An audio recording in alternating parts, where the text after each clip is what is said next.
नमस्कार साथी, आप सभी का बहुत बहुत स्वागत है हमारे YouTube channel Birsa classes online में। आज 9 जून 2020 और आज के मोस्ट करंट अफेयर प्रश्नों को इस वीडियो के माध्यम से समझने की कोशिश करेंगे।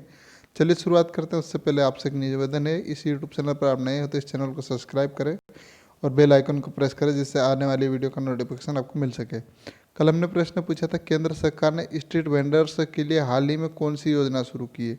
तो ऑप्शन ए था इसका सही उत्तर, पीएम स्वनिधि योजना।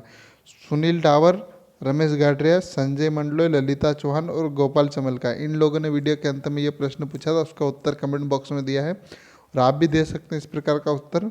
चलिए, आज वीडियो के अंत में एक प्रश्न पूछा जाएगा, उसका उत्तर आप कमेंट बॉक्स में जरूर दें। अब पहले प्रश्न की बात करते हैं। रोमानिया में भारत के नए राजदूत कौन होंगे।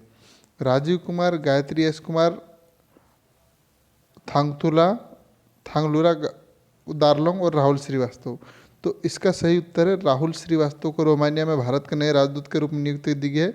डिटेल में हम लोग देखते हैं तो राहुल श्रीवास्तव को रोमानिया भारत में अगले राजदूत की नियुक्त किया गया है। वो वर्तमान में विदेश मंत्रालय में संयुक्त सचिव के रूप में कार्यरत है। ये देखिए, राहुल श्रीवास्तव है और ये 1999 बैच के IFS अधिकारी है। और राहुल श्रीवास्तव रोमानिया में भारत के वर्तमान राजदूत कौन है, थांगलुरा दारलोक का स्थान लेंगे। रोमानिया के बारे में देखते हैं हम लोग। तो रोमानिया की राजधानी क्या है, बुकारेस्ट। राष्ट्रपति क्लाउस आयोहानिस और प्रधानमंत्री कौन है, लुडोविक ओमर ओरबान। यह रोमानिया की जानकारी। चलिए, अब दूसरे प्रश्न की बात करते हैं हम लोग। किस संस्था ने एम नेत्रा को goodwill ambassador for the power बनाया है। देखिए, UNDAP, WHO, इसरो, नासा। तो UNDAP ने एम नेत्रा को goodwill ambassador for the power poor बनाया है। डिटेल में हम लोग देखते हैं तो तमिलनाडु की 13 वर्षीय लड़की कौन है, एम नेत्रा को संयुक्त राष्ट्र संघ के विकास और शांति संघ united nation association for development and peace द्वारा goodwill ambassador for the poor के रूप में नियुक्त किया गया। और UNDAP के ने कहा, क्या कहा कि नेत्रा को न्यूयॉर्क में संयुक्त राष्ट्र संघ UN सम्मेलन में बोलने का अवसर दिया जाएगा। वो जेनेवा के सिविल सोसाइटी फोरम सम्मेलनों को संबोधित भी करेगी। और डिक्सन स्कॉलरशिप से नेत्रा को कितने राशि मिलेगी,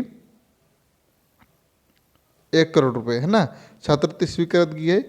और पहले देखिए, इससे पहले क्या हुआ, 13 वर्षीय लड़की को अपने पिता सी मोहन द्वारा उनकी शिक्षा के लिए बचाए गए 5 लाख लॉकडाउन के दौरान गरीबों को आवश्यक वस्तुओं मुहैया कराने के लिए खर्च करने से मना लिया था। और यह पैसा नेत्रा की शिक्षा और भविष्य में सिविल सेवा प्रवेश दिलाने के लिए इसके पिता ने बचाया था। ये लॉकडाउन के दौरान ये लड़की ने जो अपने पिता खुद की शिक्षा के लिए बचत करे थे 5 लाख रुपए, पूरे बेचारे ने मदद करी गरीब लोगों की। तो इसलिए संयुक्त राष्ट्र संघ के विकास और शांति संघ ने यह इनको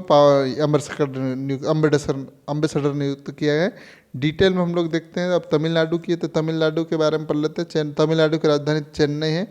मुख्यमंत्री के पलानीस्वामी है। राज्यपाल बनवारीलाल पुरोहित है।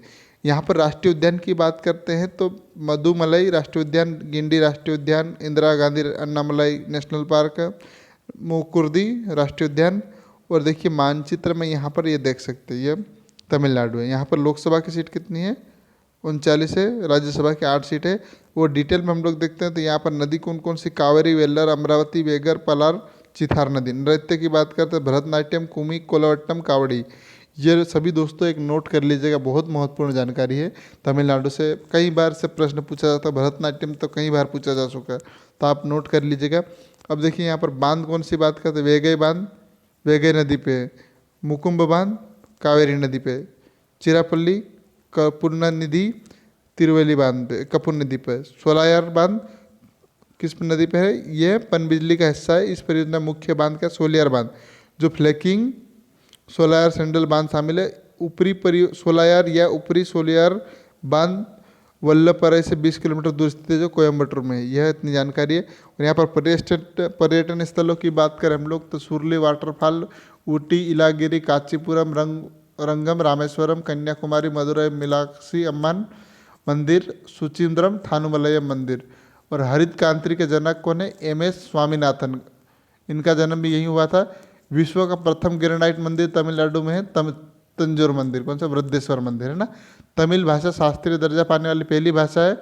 और मरीना बीच रियो डी जेनेरो के बाद बना दूसरा सबसे लंबा समुद्र तट है। और कावेरी द्रोणी को दक्षिण भारत का चावल का कटोरा भी कहा जाए। इतनी जानकारी तमिलनाडु से तो एक पेज पे जरूर नोट कर लीजिएगा। अब तीसरे प्रश्न की बात करते हैं। एरिस ने एसएसए और एस्ट्रोनी फिजिक्स के क्षेत्र में सहयोग के लिए किसके साथ ज्ञापन समझौता पर हस्ताक्षर किया? तो एरिस ने इसरो के साथ समझौता किया है ना। एरिस और इसरो ने एसएसए और एस्ट्रो फिजिक्स के क्षेत्र में सहयोग के लिए इसरो के साथ समझौता किया है। डिटेल में हम लोग देखते हैं तो भारतीय अंतरिक्ष अनुसंधान इसरो ने अंतरिक्ष सिचुएशन अवेयरनेस यानी एसएसए और एस्ट्रोन फिजिक्स के क्षेत्र में सहयोग के लिए Aryabhatta research institute of observation science से एरिस के साथ समझौते पर हस्ताक्षर किए। यह एमओयू अंतरिक्ष ऑब्जेक्ट ट्रैकिंग और अंतरिक्ष मौसम खगोल भौतिकी नियर अर्थ ऑब्जेक्ट अनुसंधान और विकास अध्ययनों के लिए ऑप्टिकल टेलीस्कोप अवलोकन सुविधाओं स्थापना में इसरो और एरिस के बीच भविष्य में सहयोग की योजना तैयार करेगा। और डिटेल में हम लोग देखते हैं तो इस एमयू का मुख्य उद्देश्य क्या? अंतरिक्ष के मलबे के संयुक्त रूप खतरों का भारतीय अंतरिक्ष परिसंपत्तियों के लिए ढाल तैयार करना, खगोल भौतिकी, सौर विज्ञान, अंतरिक्ष वातावरण के R&D, भविष्य में अंतरिक्ष अन्वेषण परियोजना, भारतीय अंतरिक्ष क्षेत्र प्रगति कुंजी के लिए आधार तैयार करना है। अब देखिए इसरो का मुख्यालय कहाँ पर है? बेंगलोर में। के सिवान इसके अध्यक्ष है और 1969 में इसकी स्थापना हुई थी।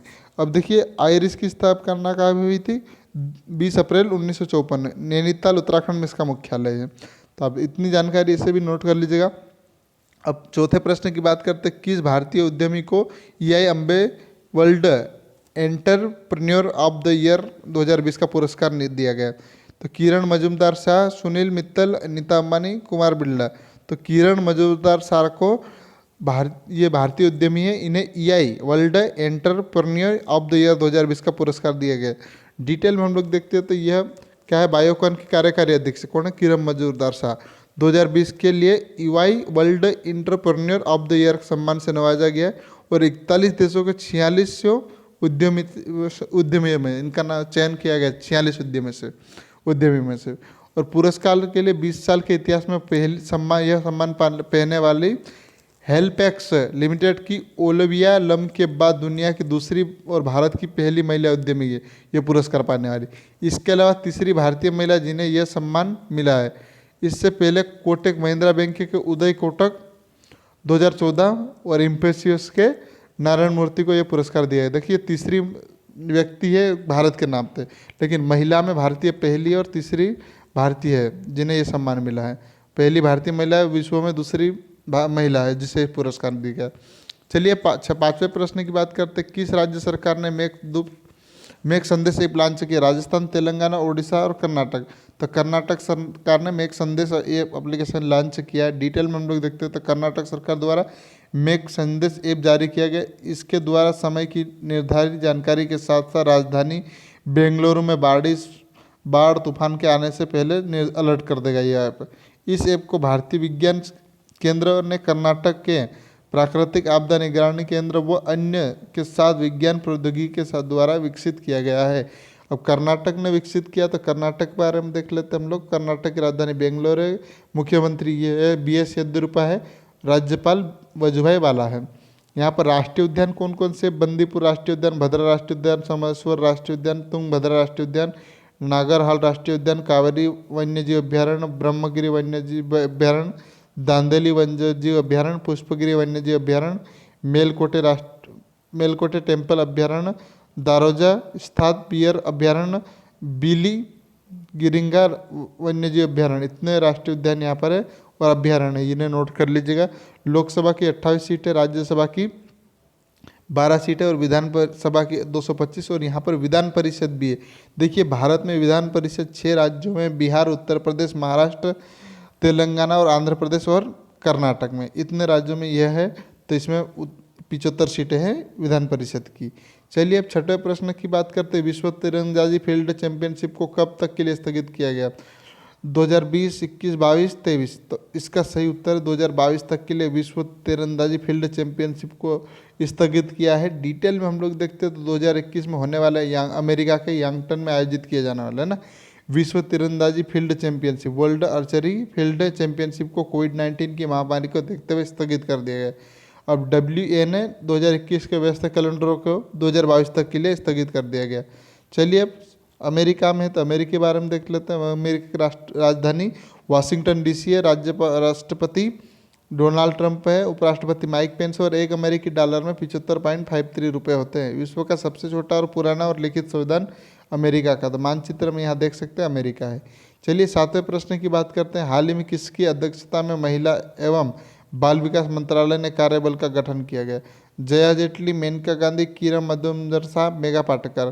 तो जया जेटली की अध्यक्षता में महिला एवं बाल विकास मंत्रालय ने कार्यबल का गठन किया गया। अब डिटेल में हम लोग देखते हैं तो केंद्रीय महिला एवं बाल विकास मंत्रालय WCD ने देश में लड़कियों की शादी, मातृत्व की उम्र, उससे जुड़े हुए अन्य तमाम पहलुओं पर विचार करने के लिए एक 10 सदस्यीय कार्यबल का गठन किया है। इसकी अध्यक्षता कौन करेगी? जया जेटली। केंद्रीय WCD मंत्रालय द्वारा शनिवार को दी गई जानकारी के मुताबिक यह कार्यबल अगले 31 जुलाई तक अपनी रिपोर्ट मंत्रालय को सौंपेगा, जिसके अनुसार लड़कियों की शादी, मातृत्व, मृत्यु दर, MMR में कमी लाने के लिए तमाम जैसे मसलों पर सरकार का रुख साफ हो जाएगा। तो वीडियो का यहीं तक था आज का करंट अफेयर, और आज वीडियो इसका उत्तर आपको कमेंट बॉक्स में देना है। वीडियो के अंत में संयुक्त राष्ट्र संघ ने खाद्य और कृषि संगठन द्वारा विश्व दुग्ध दिवस कब मनाया जाता है? तो इसका उत्तर आप कमेंट बॉक्स में दीजिएगा।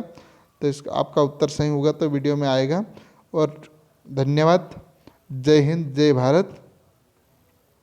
वीडियो को यहीं